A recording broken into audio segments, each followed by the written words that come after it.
Hello and welcome to the last edition of Electronics Revision. Okay, this is part 8. I hope the whole series this spring term has been beneficial for you and you can use it in your labs. Okay, croeso nôl am yr hyn diwetha o adolygu electronig gyda fi.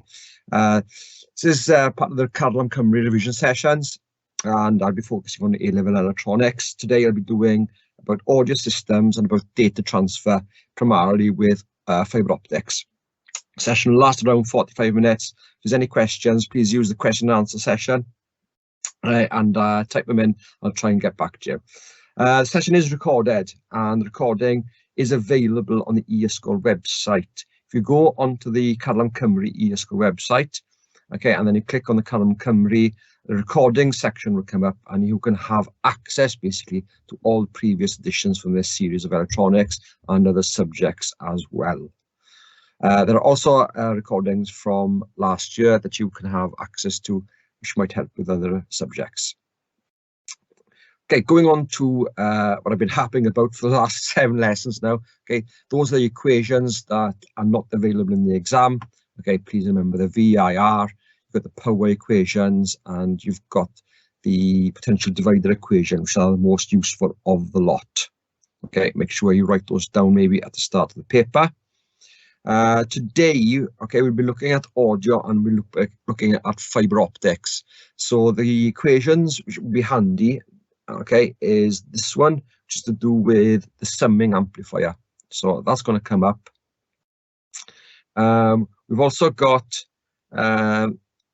basically the voltage follower equation, and we also have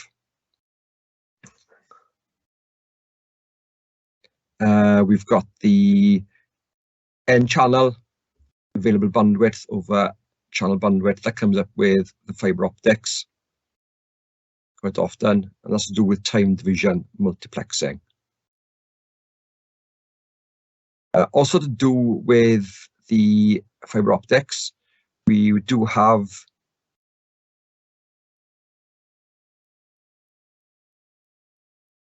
about a little bit out of sync. We've got the signal to noise ratio and we have the gain equations. Okay, so knowing where those are crucial. When it comes to filters, okay, that break frequency is going to come back in today. We used that yesterday. We were talking about frequencies. And also we've got the emitter follower. So the emitter follower equation, just remember that 0.7 basically is dropped across the transistor. That becomes handy. And then finally we've got the push-pull. Okay, the push-pull equation, we've got the maximum voltage squared 8RL. Okay, and that'll give you the max power. We'll be coming and using those today. Okay, so nech siŵr bod chi yn defnyddio rhaid nawr, chi'n gwybod ble ma nhw pan mae'n dod i'r arholiad. Right, going into the audio systems, what they like doing or asking you questions about, number one, is that, right, that little block diagram, okay, about the different parts of the audio system. Okay, ar hynau gwahanol, you can write those basically in boxes, okay, and you can reproduce that in the exam. The preamplifier using the 2 op amps, okay, that is the first stage.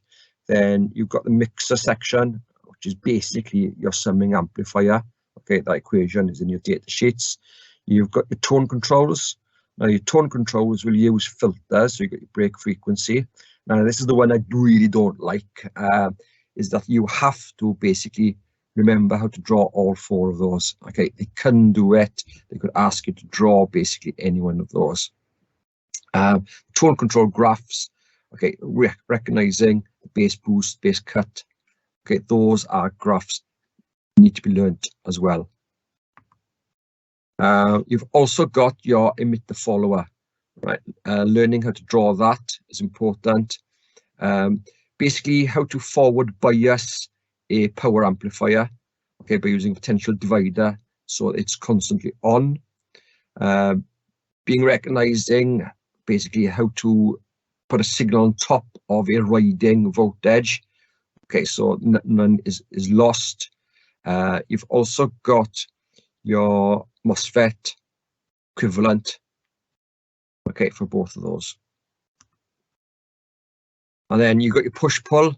Okay, we'll be looking at that, which has the crossover distortion. They like giving that graph and then you being able to label that in a section where crossover distortion happens, and basically how to overcome it by putting an op amp in. Okay, which will basically, once you get a signal, bang, it's giving you a certain voltage above that 0.7, so it's on straight away. Right, so looking at some questions they can ask you. So our first section in the audio, okay, is your preamplifier. So preamplifier has to be used first of all because you need to boost basically the signal which comes in. They tend to be very small signals coming from a microphone, okay, or from a guitar or whatever. Okay, MP3 player, they are very, very small signals, so you need to preamp basically to get them big enough signals so you can transfer it into the rest of it. These have always got a gain times bandwidth, right, which you really always use. And there is a rule, okay, with these. If you're using a two-stage amplifier, two op amps, they have to be identical. If they're not identical, you will pay the price basically by either sacrificing a gain or sacrificing the bandwidth. If your gain goes high, you will lose your bandwidth, right? So you won't be able to use as much frequencies from it, right? So rule, remember that one, to maximize the bandwidth. Okay, make sure those op amps are identical to each other. Now we've got a gain here of 100. So whatever the gain is, square rooted every single time. Okay, so the gain of one of them will be 10. That means the gain of the other one has got to be 10 as well. So 10 times 10 is the 100. So the bandwidth equation, gain times bandwidth, okay, it's giving you a constant number that can't change. So it's a case of then putting the numbers in. We've got 10 times the bandwidth. Okay, so it's a case then of rearranging that equation. So it'll be 2 times 10 to the 6 divided by 10, brings it down to 10 to the 5 hertz. Right, those little capacitors that you've got just before the op amps, simple job. They basically just are DC blockers. So what they do is, if you're using, shall we say, a microphone or a guitar, and you're plugging it in, okay, you want to get rid of any DC signal, any constant DC voltage which might be there all the time, can be causing hum sometimes. So basically stops it. So it's only the varying signal which can get into your system. Okay, so handy little thing to remember. Right, output of the preamp always has this little simple circuit, which is the voltage follower. Right, no feedback resistor. It's just an op amp on its own. Now, the simple thing about this is exceptionally good at transferring a signal voltage from one stage into the other stage. The reason for it, it's got a massive, massive input impedance. Okay, it's one of the characteristics of an op amp. So basically, it's able to transfer all the voltage or nearly all the voltage from one stage into the next stage. Okay, now the gain of it is 1. Right, there's no feedback resistors, so it's really simple. So it's a gain of 1, doesn't boost the signal or anything like that. So its purpose is to transfer the signal. Now, the proper term for that is that we say it is basically impedance matching. Okay, so if it's impedance matching, basically means because of that huge impedance, input impedance it's got to transfer the voltage, okay, from one stage into the other stage. Handy little thing, could be worth a couple of marks. Okay, I've dropped in a couple of mark schemes again at the end of each one. So if you're watching back on YouTube, okay, you can have a look where the marks are given for each section. Okay, going on to the next part in the audio system is you've got your 2-channel mixer, right? Say 2-channel, you can have 3 channels, you can have 4 channels. They like giving you little questions where they give you sort of parameters, specifications, and you have to design it basically around it. So it says here the input impedance has to be 10K for both channels. Okay, so there's going to be the smallest resistor we can use is 10K, different gain for each one. So recognizing that biggest gain is 2, that's going to use the smallest resistor. There's the variables going in.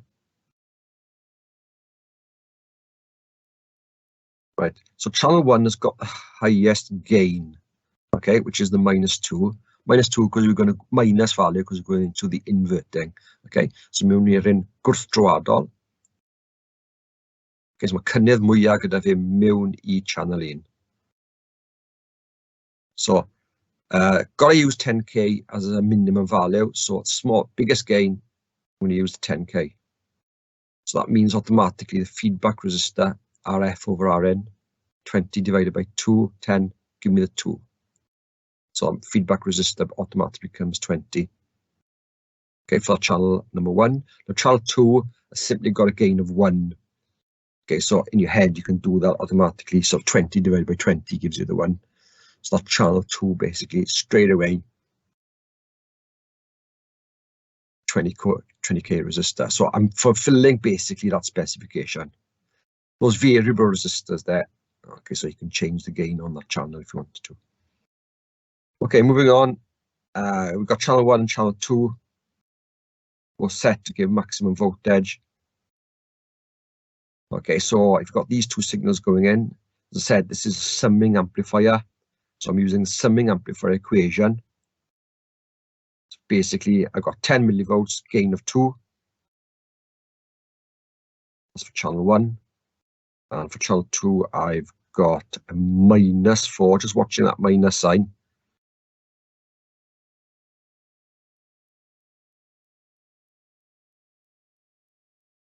Okay, so that will give me total output voltage then of -16 millivolts. Okay, that minus basically, okay, because it is an inverting amplifier.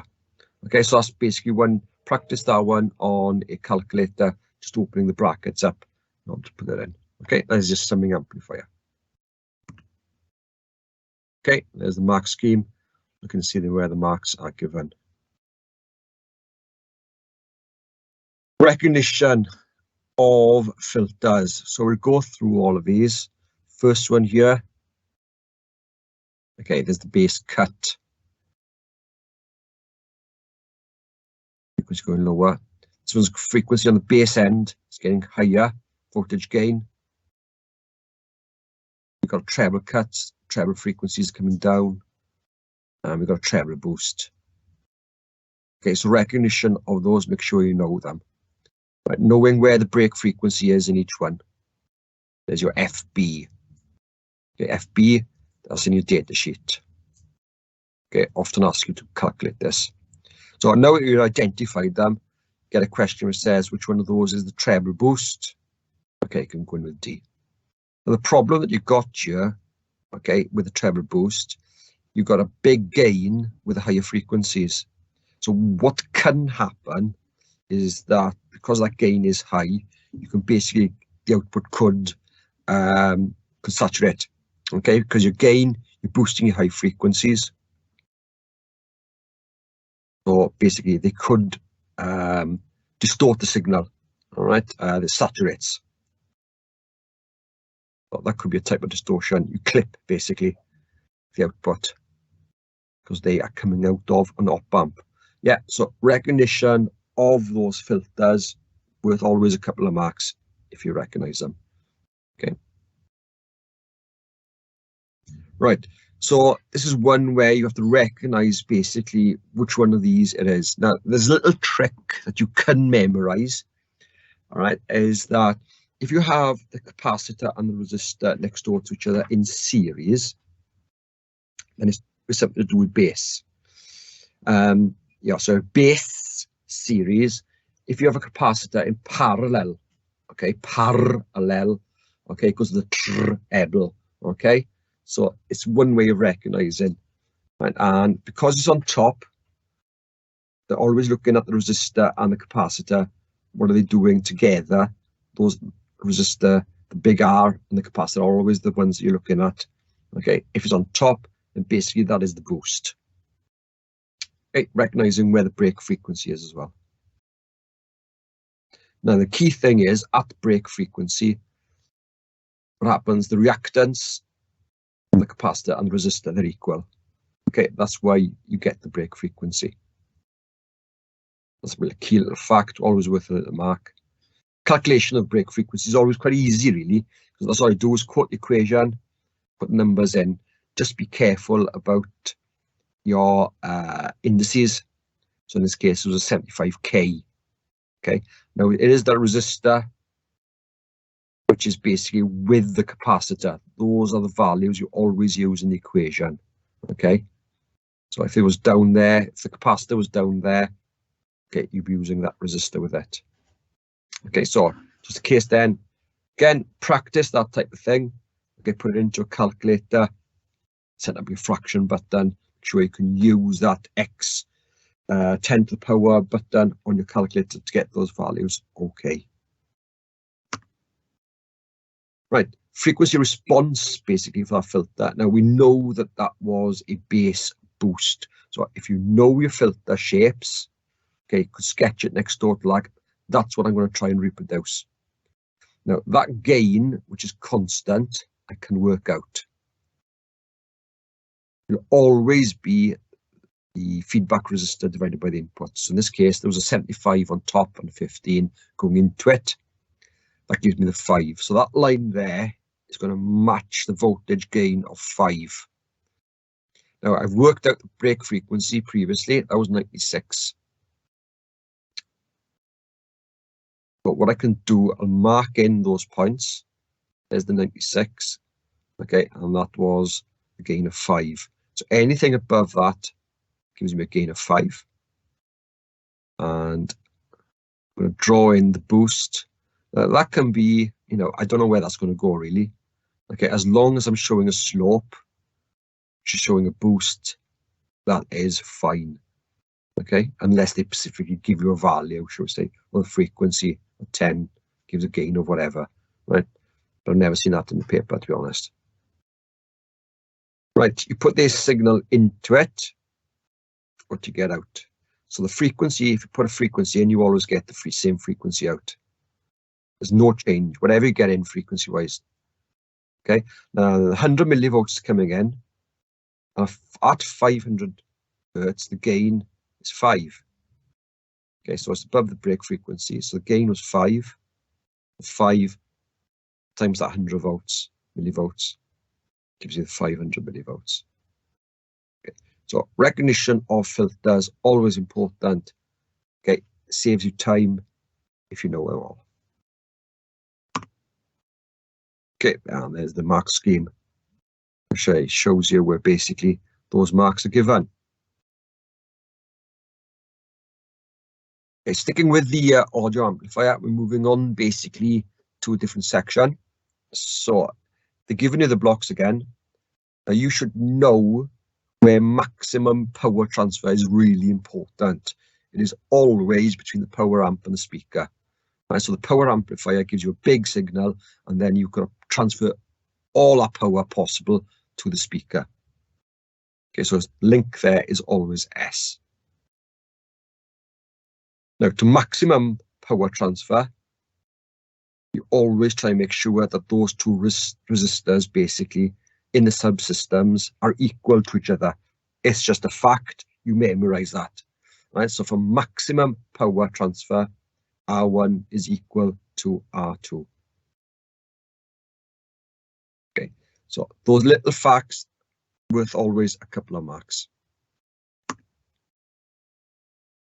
Moving on to the last section in the audio is you've got your emitter follower. This is the simplest one that you can get. But this is a power amplifier. So you've got the power amplifier in your data sheet right at the start. Just remember that. Now then, if there's no signal present in this case, looking carefully, you've got a potential divider here. So that potential divider, equal resistors.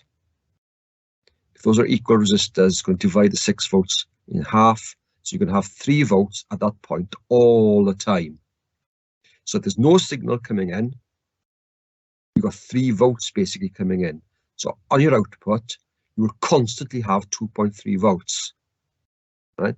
Now that is a problem, right? Which means that your speaker is dissipating power, okay, an average only power trwy'r amser, hyd yn oed os oes dim signal. If there's no signal coming in, you've always got power being dissipated. Right? So there's a problem with these type of emitter followers. Now, if you go back a couple of slides, okay, if you're watching, you can overcome that by basically putting the amplifier an op amp in. All right, know that circuit diagram. Maximum power. So we've got the maximum power in this circuit.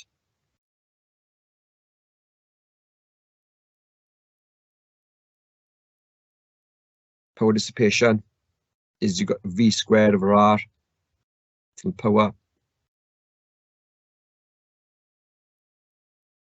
You've got the 2.3 on the output, 8 gives you the 0.66.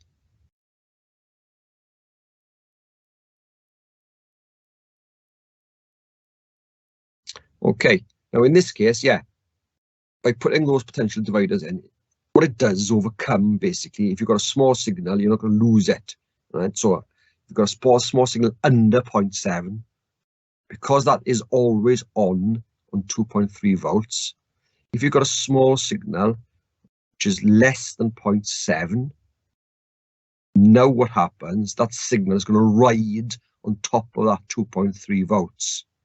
So I'm going to take the signal, amplitude is 2 volts, add 2 volts on top of it. This point there will correspond to the 0. Okay, take 2 volts down underneath it, so it'll be very close to the 0. It will be on 0.3. Okay, come back up. Right. So if there's any small signal, it will be apparent at the output. Right, you're not going to lose it. Without that potential divider there, anything less than 0.7 signal coming in, it's not going to switch the amp on, right? So you would lose it. Okay, well, so what they're looking for there is you've drawn that basically line and then put the signal on top of it with the amplitude correct at 2 volts.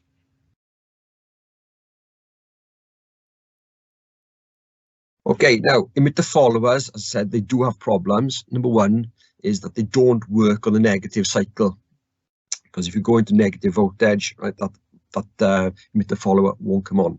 So you need to be able to recognize how to draw a push-pull power amp.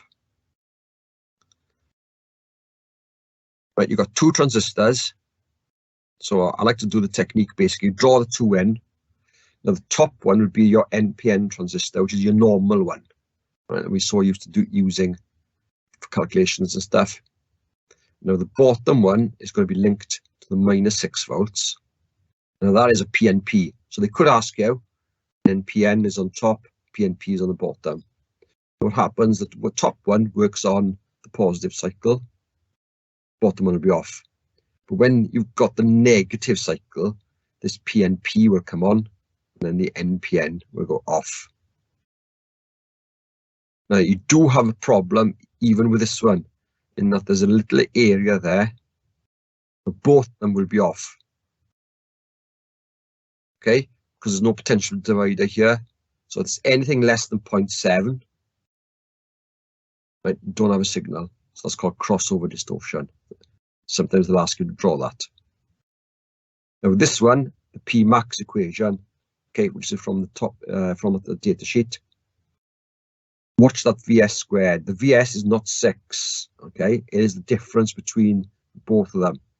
So the change in voltage between those two is 12 volts. That VS is 12 squared.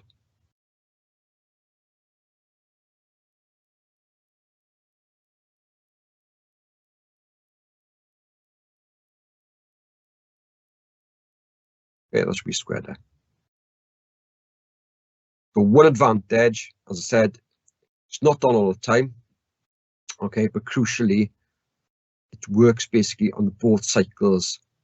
If you've got an AC signal coming in, so it works on the positive and it works on the negative.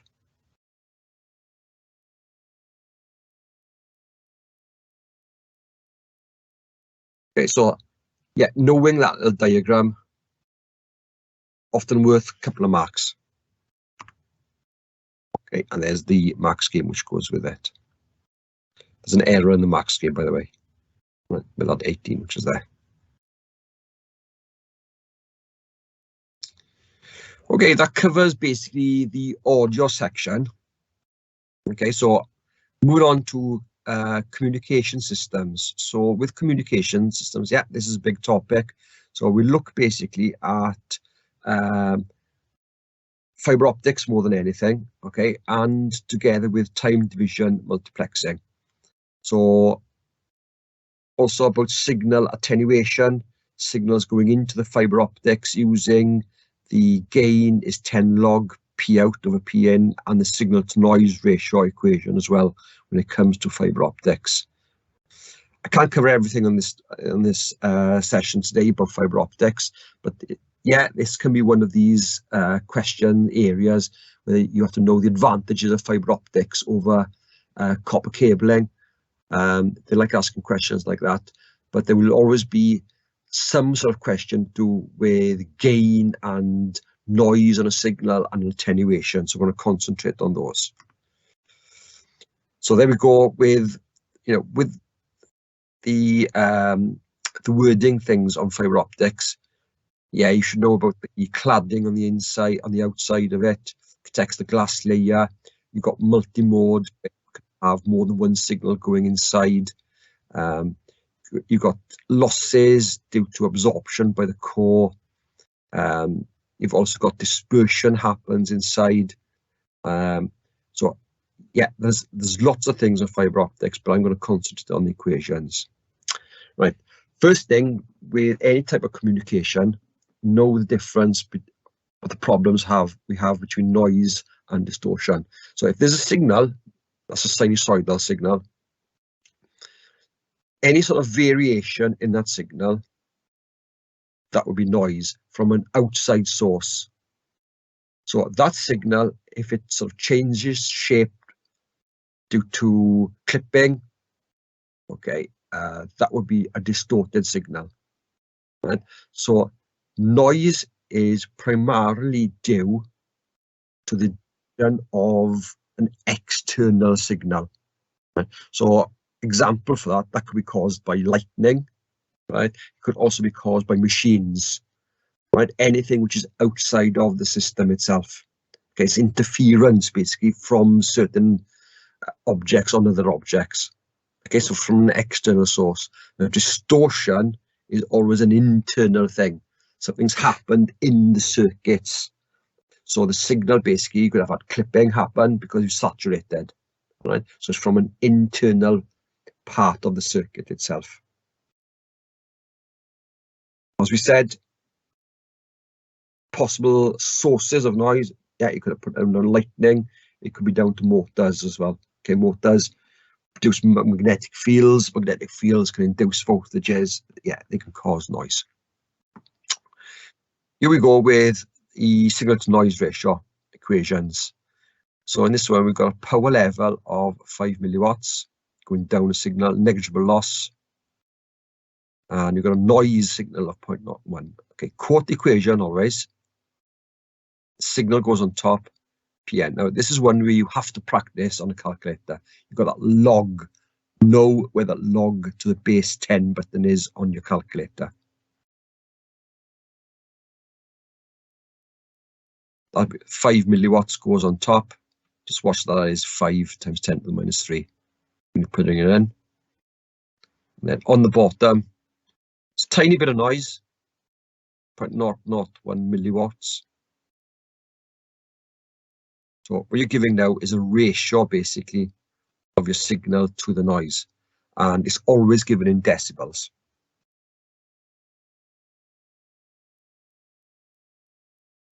Thing about cables, while your signal is going down, you will always have attenuation. Happens in copper cabling.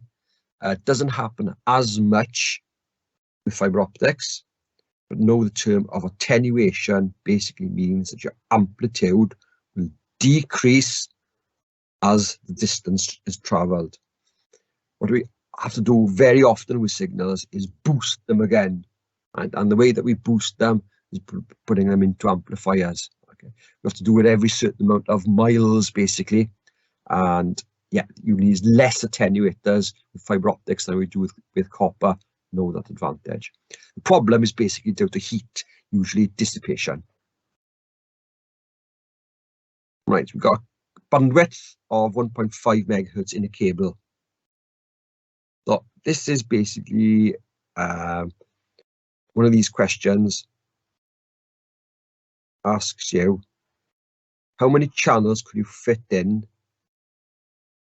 You've got a certain amount of bandwidth in a cable, right? So I've labeled there bandwidth, so that 1.5 megahertz, basically this. Now what we do with cables is that we put in a certain amount of channels, each with a small amount of bandwidth. So basically what we can calculate, this again is in the datasheet, the number of channels you could put into a cable depends on the bandwidth that the cable can handle, and then depending on what the bandwidth of each channel is. So in this case, we've got 3 kilohertz. So with this particular bandwidth, each channel was that size, we could end up with 500 different channels basically in the cable itself. Now, if you ever have a calculation where you will work something out and it might not be a spot on number, an integer number. So for example, if you have 500.36, go down, right?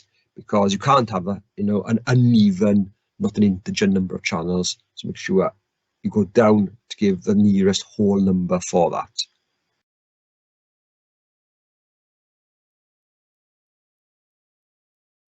Now, getting that multiple amount of channels into one cable, one technique is using time division multiplexing. So what you do is each channel basically has got a certain amount of bandwidth and a certain amount of time between basically sending them. Now, if your frequency is high enough, what you can then do is send more than one channel down a line with a correct spacing between them. I haven't got time on this channel today, but basically you're looking at the SIP or the serial in parallel out and the parallel in serial out clock frequencies when it comes to sending signals.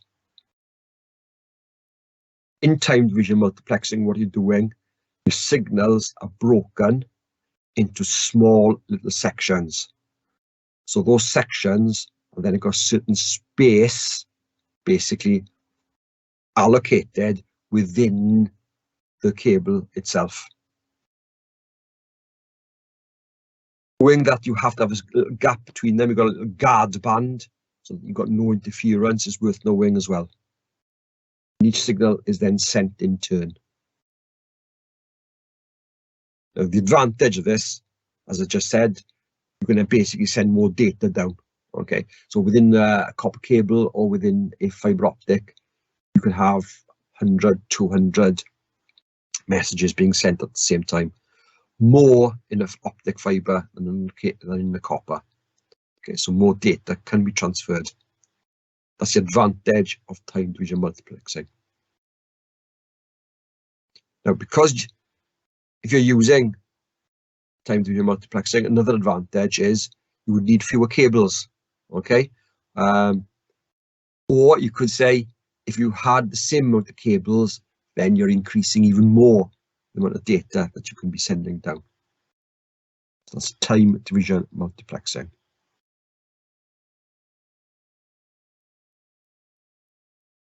There's your mark scheme, see where those go. Worth noting there, use of formula, just using the formula and putting a number in, okay, is worth a mark. Just remember that. There we go again, use of the formula. Just showing the formula, okay, and then putting the numbers in, you can gain those marks. Moving on to the fiber optics in the communication system. Now, in fiber optics, okay, we send down basically binary signals. So you've got light flashing. So no light gives you a 0. Light is on gives you a 1. So you've got that binary. Now, what you can use basically lasers or you can use LEDs. Now, lasers are better than LEDs because, number one, they're more powerful. Now, if they're more powerful, you then need to have less regeneration. Okay, so mae lasers yn well na LEDs oherwydd mae fwy o pŵer gyda nhw. Two, with lasers, they have got basically a higher efficiency than LEDs. Right? You're going to waste less, basically, of your signal. Don't need as much power. Less heat is generated, higher efficiency. Now, also with a laser, because you can switch lasers on faster switching speed than LEDs, you've then got a greater data transfer. Okay, what we've got here is a 15-kilometer length of cable. What we've got is, in between those 15 kilometers, you've got two amplifiers. So you're amplifying before you go down the cable, you've got an amplifier at the end. The total gain in this system, got 30 decibel on both, on one of them 20 on the other one, so that gives you a total of 50 decibels. But then what you've got in the cable, you've got a loss of 2 decibels for every kilometer. So 15 kilometer length, 15 times 2, okay, gives you a 30 loss. So the 50 minus the 30 gives you a 20 decibel overall gain in the system. Now, if you look into the power which is coming out, the gain is 10 log power out over power in. Substitute the numbers in the system, whole of the system, there was a gain of 20. Quoting my equation, putting numbers in, worth a mark. This is tricky. Because of this log bit, first thing I would do is take that 10 underneath 20, so it gives me 2. Separating it out a bit, making it a little bit easier for myself. So that gives me 2 log. Power out is what I'm going to work out. Power coming into the system is 0.2 milliwatts. Now, the way you solve this is then by doing 10 to the power on both sides. So if I put 10 to the power of 2, 10 to the power of log will cancel the log, so it disappears. Okay, it's a mathematical technique that will cancel the log, and you're left with basically the power output over the number on the input. If you look at your calculator, look to see where that log to the base 10 is, and you will see shift of log to the base 10 will give you 10 to the power. So I'll repeat that again. Practice this on your calculator. You take 10 to the power on one side, do the same on the other side, but 10 to the power of a log number cancels the log. That's where basically this 10 to the power of 2 came from. The log has then disappeared. Knowing that technique, as you can see here, is a 4 marker here. So basically that technique is a high level understanding of mathematics. Practice that one.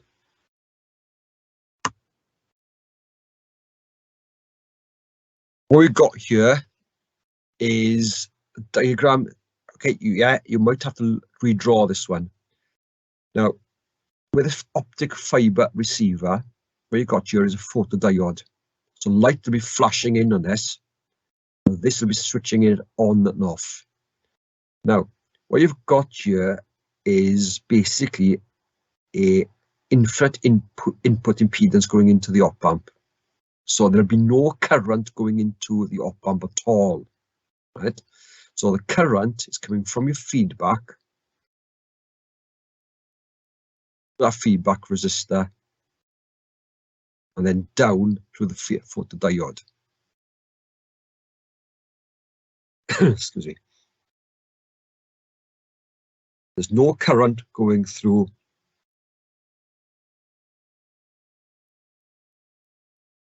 the op amp itself. So the voltage at point P, which is right by the op amp there, is 0.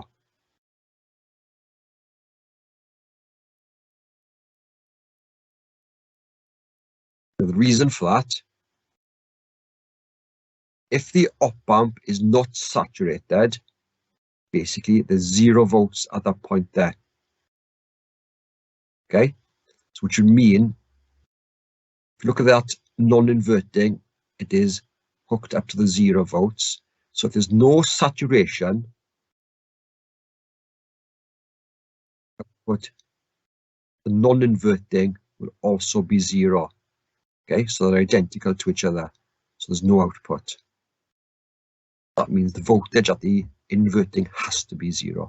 So there's no difference between the inputs.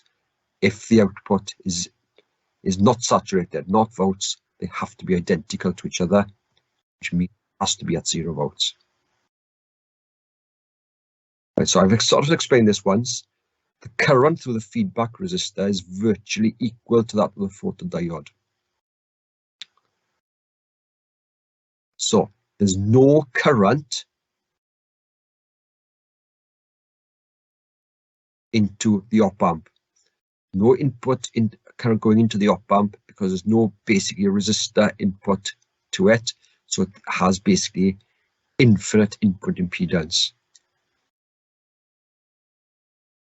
Current, which is then through the feedback resistor,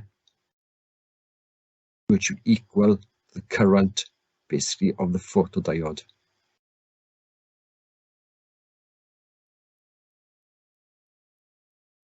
Quick little circuit. There you go. No current in the input. So knowing then that the current through the photodiode is equal to the current which is through your feedback resistor. It's a fact. Okay, the output voltage when the current through the photodiode is 0.25. So if the current through the photodiode is 0.25, then the current through the feedback resistor is exactly the same.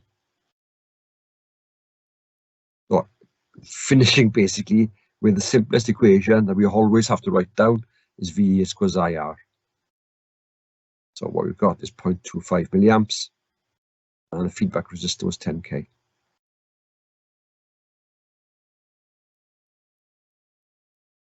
And that would give us 2.5 volts.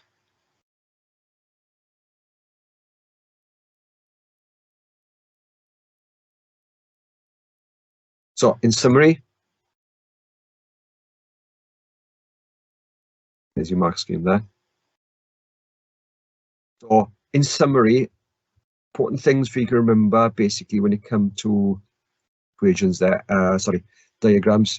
So we sort of looked at that diagram there, okay, but the photodiode, okay. What they can do is you can have a photodiode attached to a Schmitt inverter, right? And that Schmitt inverter, if you remember back to some of the other sessions, to do with signal conditioning. So if there's any fluctuations coming in on the input there, that Schmitt is basically going to clean it up, right? So knowing that diagram from there, it's important.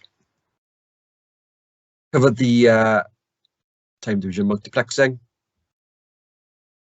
and going back to the filters, recognition of those filters, make sure you know those.